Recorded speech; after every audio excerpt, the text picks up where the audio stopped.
आज की इस वीडियो में हम बात करने वाले हैं central teacher eligibility test CTET जुलाई 2024 के ऑनलाइन फॉर्म के बारे में और जानेंगे कि आप यह फॉर्म किस प्रकार भर सकते हैं। बात करते हैं कुछ इंपॉर्टेंट डेट्स की। तो फॉर्म की स्टार्टिंग डेट 7 मार्च 2024 है और इस फॉर्म की लास्ट डेट 2 अप्रैल 2024 है और एग्जाम डेट 7 जुलाई 2024 रखी गई है। तो देरी ना करते हुए चलते हैं कंप्यूटर स्क्रीन की तरफ और जान लेते हैं कि आपको ये फॉर्म भरना कैसे है। फॉर्म भरने के लिए आपको इस वेबसाइट पर आना है। इसका लिंक मैंने आपको वीडियो के डिस्क्रिप्शन में दिया हुआ है, आप उस पर क्लिक करके डायरेक्ट यहाँ तक पहुँच सकते हो। अप्लाई करने के लिए आपको न्यू रजिस्ट्रेशन पर क्लिक करना है और इसके बाद यहाँ पर आपको कुछ इंपॉर्टेंट इंस्ट्रक्शन शो होंगे, आपको इसे पढ़ लेना है। जैसे यहाँ बताया गया फीस के बारे में कि किस कैटेगरी के लिए क्या फीस यहाँ पे रखी गई है। अगर आप जनरल है या फिर ओबीसी एनसीएल है और आपको पेपर 1 या 2 में से कोई एक पेपर देना है तो यहाँ पर आपकी फीस 1000 रुपये रखी गई है और आपको पेपर 1 और पेपर 2 दोनों ही देने हैं तो आपकी फीस यहाँ पर 1200 रुपये रखी गई है। और बात करते हैं SC ST differently abled person के लिए।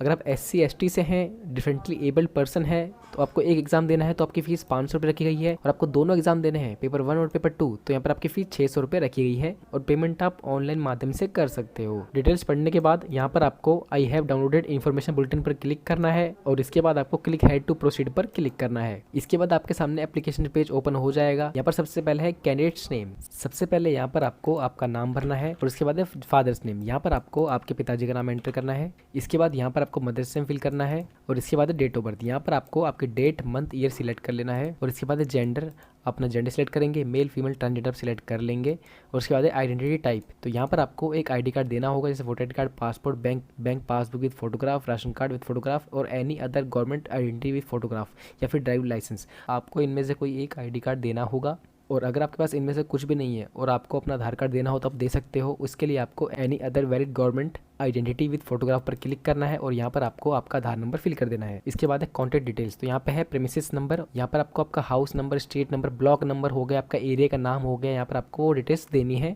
इसके बाद यहाँ पर आपको आपके एरिया की सब लोकेलिटी एंटर करनी है। इसके बाद यहाँ पर आपको लोकेलिटी बतानी है आपके एरिया की कि आप किस लोकेलिटी में रहते हो और इसके बाद है कंट्री, यहाँ पर आपको इंडिया सिलेक्ट करना है। इसके बाद है स्टेट, यहाँ पर आपको आपका स्टेट सिलेक्ट करना है। इसके बाद डिस्ट्रिक्ट, आपके स्टेट का जो भी डिस्ट्रिक्ट है यहाँ पे सिलेक्ट कर लोगे और उसके बाद पिन कोड के अंदर आपको आपके एरिया का पिन कोड टाइप करना है और उसके बाद ईमेल एड्रेस, यहाँ पर आपको आपकी ईमेल आईडी एंटर करनी है। ध्यान रखें केयरफुली इसको भरना ताकि सारी नोटिफिकेशन आपको मिल सके, ठीक है। इसके बाद कंफर्म ईमेल आईडी, यहाँ पर आपको फिर से आपकी ईमेल आईडी एंटर करनी होगी। इसके बाद मोबाइल नंबर, यहाँ पर आपको मोबाइल नंबर एंटर करना है। ध्यान रखें यहाँ पे लिखा गया है कि अपना मोबाइल नंबर दे या अपने पेरेंट्स का मोबाइल नंबर दे। फोन नंबर वो दे जो कि चालू रहता है हमेशा ताकि कोई नोटिफिकेशन आए, कोई मैसेज आए तो आपको मिल सके टाइम पर और इस पर OTP भी आएगा तो अपना मोबाइल नंबर केयरफुली एंटर कर लेंगे। इसके बाद है कंफर्म मोबाइल नंबर, तो यहाँ पर आपको फिर से आपका मोबाइल नंबर टाइप करना है और इसके बाद लैंडलाइन नंबर, STD कोड और एनी अदर कॉन्टैक्ट।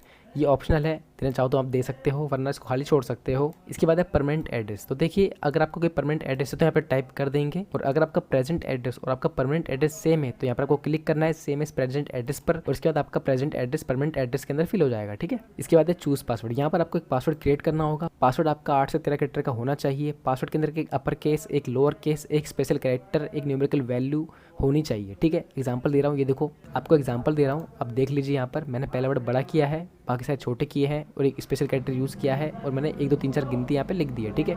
तो इस तरीके से क्रिएट करना है, सेम मत करना, थोड़ा डिफरेंट करना। बाकी एग्जांपल दे रहा हूँ आपको मैं, ठीक है। तो क्रिएट कर लेंगे पासवर्ड। इसके बाद कंफर्म पासवर्ड के अंदर फिर से आपका जो पासवर्ड आपने क्रिएट करना चाहते हो वहाँ पे टाइप कर दोगे।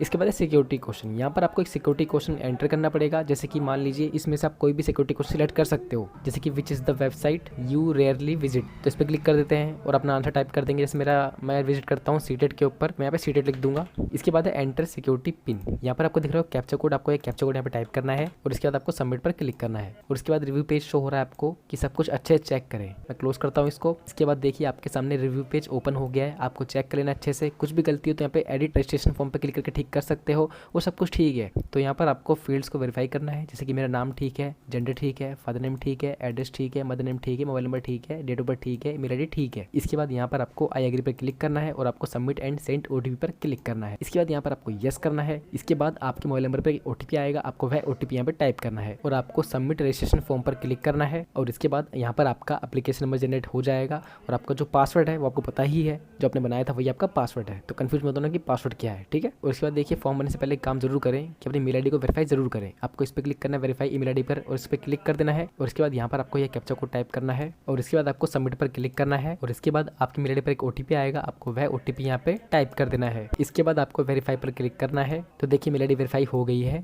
इसके बाद आपको click here to go home पर क्लिक करना है। इसके बाद आपको एप्लीकेशन फॉर्म भरना है। एप्लीकेशन फॉर्म भरने के लिए आपको कंप्लीट एप्लीकेशन फॉर्म पर क्लिक करना है और इसके बाद आपको पर्सनल डिटेल्स पर क्लिक करना है और इसके बाद यहाँ पर कुछ इन्फॉर्मेशन आपको पहले से फिल मिलेंगी, को नीचे आना है। इसके बाद नेशनलिटी, तो यहाँ पर आपको आपकी नेशनलिटी सिलेक्ट करनी है और उसके बाद कैटेगरी, आप जनरल हो, एससी हो, एसटी हो, ओबीसी हो, आप सिलेक्ट कर लेंगे। और इसके बाद पूछा गया are you person with benchmark disability पीडब्ल्यूबीडी, यानी कि विकलांग है, तो यहाँ पे येस पे क्लिक करेंगे। इसके बाद टाइप ऑफ डिसेबिलिटी, आपको किस प्रकार की डिसेबिलिटी आपको बताना होगा। उसके बाद whether you need scribe reader, तो अगर आपको स्क्राइब चाहिए यानी कि आपको लिखने में से कोई समस्या हो तो यहाँ पर आप उसके लिए अप्लाई कर सकते हैं। तो मैं यहाँ पर डिसेबिलिटी कैटेगरी से अप्लाई नहीं कर रहा हूँ, तो मैं पे नो पे क्लिक कर दूंगा। और इसके बाद इस ऑप्शन के अंदर पूछा गया है कि अगर आप पीडब्ल्यूडी कैटेगरी से हैं और आपको लिखने में समस्या है, आप लिखने में असमर्थ है और आपको स्क्राइब चाहिए, राइटर चाहिए, तो यहाँ पर आपको यस करना है, वरना आपको यहाँ पे नो पे सिलेक्ट करना है। इसके बाद है एम्प्लॉयमेंट स्टेटस, आप नॉट एम्प्लॉयड हैं, एम्प्लॉयड एज टीचर हैं, आप एम्प्लॉयड अदर देन टीचर हैं, तो आप सिलेक्ट कर लेंगे। मैं यहाँ पे नॉट एम्प्लॉयड पे सिलेक्ट करूंगा। इसके बाद है सिक्योरिटी पिन, यहाँ पर आपको ये कैप्चा कोड टाइप करना है और इसके बाद आपको सेव एंड नेक्स्ट पर क्लिक करना है। और इसके बाद पूछा गया है कि आपको सबमिट करना है ये सेक्शन, तो यहाँ पर आपको यस पे क्लिक करना है। और इसके बाद अप्लाइंग फॉर, कि आप किस पेपर के लिए अप्लाई कर रहे हो, पेपर 1 जो कि क्लास 1 से लेकर 5 तक होता है, पेपर 2 जो कि क्लास 6 से लेकर 12 तक होता है, या फिर बोथ पेपर 1 और पेपर 2। तो आपको अपने अकॉर्डिंग सिलेक्ट कर लेना है, मैं बोथ पे करूंगा। और इसके बाद यहाँ पर आपको लैंग्वेज के ऑप्शन मिल जाते हैं, आप लैंग्वेज सिलेक्ट कर लीजिए अपनी, जैसे कि पहली मैं हिंदी करता हूँ और लैंग्वेज 2 के अंदर मैं यहाँ पर इंग्लिश कर लेता हूँ। आप अपने अकॉर्डिंग करना, जो आपको ठीक लगे आप वो करना, ठीक है। और इसके बाद यहाँ पर आपको मिनिमम एजुकेशन क्वालिफिकेशन शो होगी, जो कि क्लास 1 to 5 के लिए है। यहाँ पर आपको कोड दिए गए हैं सिलेक्ट करने के लिए 1 2 3 4, और इस कोड के देखिए आप लेफ्ट साइड में यहाँ पे देख रखे हैं क्वालिफिकेशंस, तो ये कोड है 1 2 3 4 और इसके बाद है क्वालिफिकेशन। जैसे कि आपकी क्वालिफिकेशन इससे मैच करती है और यहाँ पे दे रखा है कोड नंबर 1, तो यहाँ पर आपको 1 सिलेक्ट करना होगा, ठीक है। आपकी 2 से मैच करती है तो यहाँ पे आपको 2 सिलेक्ट करना होगा। तो इस तरीके से आपको यहाँ पर कोड सिलेक्ट करना है, ठीक है। जो ये पहला कोड है इसके अंदर कहा गया है सीनियर सेकेंडरी पास्ड 50% मार्क्स के साथ, और इसी के साथ आप पास्ड आउट हैं या फिर आप अपेयरिंग के अंदर हैं final year of 2 year diploma in elementary education में, तो आप यहाँ पर 1 नंबर सिलेक्ट करेंगे। और उसके बाद है कोड नंबर 2। इस कोड के अंदर दिया गया है कि अगर आपने सीनियर सेकेंडरी पास कर रखी है 45% मार्क के साथ और इसी के साथ आप पास्ड या फिर अपेयरिंग है 2 year diploma in elementary education के फाइनल ईयर के अंदर, तो आप यहाँ पर 2 नंबर सिलेक्ट करेंगे। इसके बाद है 3 नंबर कोड, इसमें कहा गया है कि अगर आपने सीनियर सेकेंडरी पास की है 50% मार्क्स के साथ और साथ ही आप पास्ड हैं या फिर आप अपेयरिंग के अंदर हैं 4 year bachelor of elementary education BLEd के फाइनल ईयर के अंदर है, तो यहाँ पर आप 3 नंबर सिलेक्ट करेंगे। इसके बाद है सीनियर सेकेंडरी विद 50% मार्क्स और इसी के साथ आप पास्ड या फिर अपेयरिंग में है 2 year diploma in education special education के अंदर है आप, और आप फाइनल ईयर के अंदर है, तो आप यहाँ पर 4 नंबर कोड सिलेक्ट करेंगे। तो आप अपने क्वालिफिकेशन के हिसाब से यहाँ पे कोड सिलेक्ट कर लीजिए। इसके बाद है minimum education qualification for class 6 to 8, और इसके बाद यहाँ पर आपको 8 कोड शो होंगे। आपको पहले की तरह यहाँ पे कोड दिए गए हैं और इसके सामने यहाँ पर क्वालिफिकेशन दी गई है कि आप ग्रेजुएशन पास्ड हैं और इसी के साथ आपने 2 year diploma in elementary education किया हुआ है या फिर आप उसके फाइनल ईयर के अंदर है, तो यहाँ पर आप पहला ऑप्शन सिलेक्ट करेंगे। और अगर आपके 50% मार्क्स है ग्रेजुएशन के अंदर या फिर पोस्ट ग्रेजुएशन के अंदर और इसी के साथ आपने बीएड की हुई है या फिर बीएड के लास्ट ईयर के अंदर हो, तो आप यहाँ पर 2 नंबर सिलेक्ट करोगे। अगर आपने ग्रेजुएशन की है 45% मार्क्स के साथ में और इसी के साथ आपने बीएड कंप्लीट कर रखी है, बीएड पास आउट है, और अगर आप बीएड के फाइनल ईयर के अंदर है, तो यहाँ पर आप 3 नंबर कोड सिलेक्ट करेंगे। और अगर आपने 12वीं पास की है 50% मार्क्स के साथ में और इसी के साथ 4 year bachelor in elementary education BLEd में आप पास्ड है या फिर अपेयरिंग लास्ट ईयर में है, तो यहाँ पर आप 4 नंबर कोड सिलेक्ट करेंगे। और अगर आपने 12वीं पास की है 50% मार्क्स के साथ में और आप पास्ड है या फिर अपेयरिंग है फाइनल ईयर के अंदर 4 साल के BA BSc Ed और BA Ed और BSc Ed, तो आप यहाँ पर 5 नंबर सिलेक्ट करेंगे। और इसके बाद अगर आपने ग्रेजुएशन की है 50% मार्क्स के साथ में और इसी के साथ आप BEd special education passed out है या फिर आप अपेयरिंग है लास्ट ईयर के अंदर, तो यहाँ पर आप 6 नंबर कोड सिलेक्ट करेंगे। 7 नंबर कोड में कहा गया है कि कोई भी कैंडिडेट जो कि क्वालिफाइड है BEd प्रोग्राम में वो टेट या फिर सीटेट के लिए अप्लाई कर सकते हैं, तो अगर आप इस कैटेगरी से हो तो यहाँ पे आप 7 नंबर सिलेक्ट करोगे। और इसके बाद अगर आपने पोस्ट ग्रेजुएशन की है 55% मार्क के साथ में और इसी के साथ आपके पास 3 3 साल के इंटीग्रेटेड बीएड एमएड में पास आउट हैं या फिर आप अपेयरिंग के अंदर लास्ट ईयर में हैं, तो यहाँ पर आप 8 नंबर कोड सिलेक्ट करेंगे। तो जो भी कोड आपकी क्वालिफिकेशन से मैच करता है आप वह कोड यहाँ पे सिलेक्ट कर लेंगे। और इसके बाद यहाँ पर आपको पेपर 2 के लिए सब्जेक्ट सिलेक्ट करना होगा, मैथमेटिक्स एंड साइंस या फिर सोशल साइंस, तो आप सिलेक्ट कर लेंगे। इसके बाद है क्वालिफाइंग एग्जाम। तो अगर आपके पास डिप्लोमा इन एजुकेशन है तो आप ये सिलेक्ट करेंगे, और अगर आपके पास डिग्री इन एजुकेशन है तो आप ये सिलेक्ट करेंगे, और अगर आपके पास दोनों है तो यहाँ पे आप दोनों सिलेक्ट कर सकते हो। इसके बाद exam state city first choice. यहाँ पर आपको आपके एग्जाम सेंटर के लिए स्टेट एंड सिटी चुननी होगी, तो आप अपना पहला स्टेट चुन लेंगे। इसके बाद आपको सिटी चुननी है।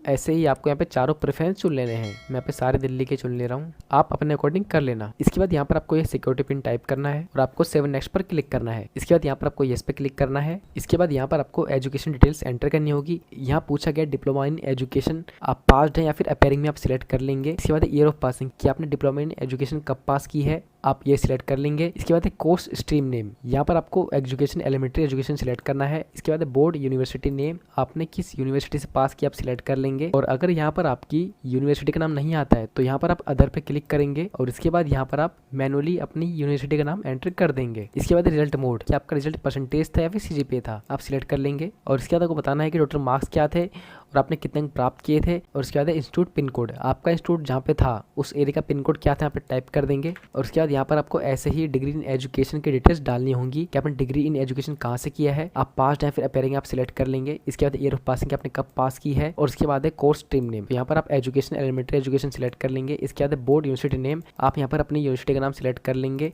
और अगर आपकी यूनिवर्सिटी का नाम नहीं है यहाँ पर लिस्ट के अंदर तो यहाँ पर आपको नीचे आना है और यहाँ पर आपको अदर्स पे क्लिक करना है, और यहाँ पर आपको मैनुअली अपने बोर्ड या फिर यूनिवर्सिटी का नाम एंटर कर देना है। इसके बाद रिजल्ट मोड कि आपका रिजल्ट परसेंटेज में था या फिर आपका रिजल्ट सीजीपीए में था, आप सिलेक्ट कर लेंगे। इसके बाद यहाँ पर आपको टोटल मार्क्स फिल करने हैं, और इसके बाद डालना है आपको 10 मार्क्स की आपने कितने अंक प्राप्त किए हैं, और उसके बाद आपकी परसेंटेज निकल के आ जाएगी। और उसके बाद इंस्टीट्यूट पिन कोड, आपका इंस्टीट्यूट जिस एरिया में था उसका पिन कोड यहाँ पे आप टाइप कर देंगे। और उसके बाद यहाँ पर आपको सिक्योरिटी पिन एंटर करना है और आपको सेव नेक्स्ट पर क्लिक करना है। इसके बाद यहाँ पर आपको येस करना है, और उसके बाद यहाँ पर आपको फोटो और सिग्नेचर अपलोड करने होंगे। बात करते हैं फोटोग्राफ के बारे में, तो फॉर्मेट रहेगा जेपीजी फॉर्मेट। आपकी फोटोग्राफ कम से कम 10 केबी तक होनी चाहिए और मैक्सिमम आपकी फोटोग्राफ 200 केबी तक होनी चाहिए। बात करते हैं सिग्नेचर के बारे में, फॉर्मेट आपका जेपीजी फॉर्मेट रहेगा। और बात करते हैं साइज के बारे में, तो कम से कम 4 केबी तक का होना चाहिए और मैक्सिमम आपका 30 केबी तक होना चाहिए। डॉक्यूमेंट्स अपलोड करने के लिए आपको चूज फाइल पर क्लिक करना है और आपकी फोटो सेलेक्ट कर लेनी है। और उसके बाद यहाँ पर आपको अपलोड ओरिजिनल पर क्लिक करना है, यहाँ पर आपको अपलोड पर क्लिक करना है। आपकी फोटो अपलोड हो जाएगी। अपलोड करने के बाद चेक जरूर करें कि अपलोड ठीक से हुई है नहीं हुई है। इसके लिए आपको क्लिक हेयर टू व्यू पर क्लिक करना है और आपकी फोटो शो हो जाएगी। तो देखिए ठीक से अपलोड हो रखी है। ऐसे ही आपको आपके साइन अपलोड कर लेने हैं, और इसके बाद यहाँ पर आपको एक कैप्चा कोड टाइप करना है और आपको सेव नेक्स्ट पर क्लिक करना है। इसके बाद यहाँ पर आपको येस पे क्लिक करना है। इसके बाद आपके सामने रिव्यू पेज ओपन होगा। आप अपनी सारी इन्फॉर्मेशन अच्छे से चेक कर लीजिए, कुछ गलती हो तो आप ठीक कर सकते हैं। यहाँ पे सेक्शन दे रखे हैं, जहाँ भी गलती हो आप उस सेक्शन पे क्लिक करके गलती ठीक कर सकते हैं। और सब कुछ ठीक है तो नीचे आ जाइए। इसके बाद यहाँ पर आपको चेकलिस्ट को वेरीफाई करना होगा और यहाँ पर आपको सब पे टिक कर देना है,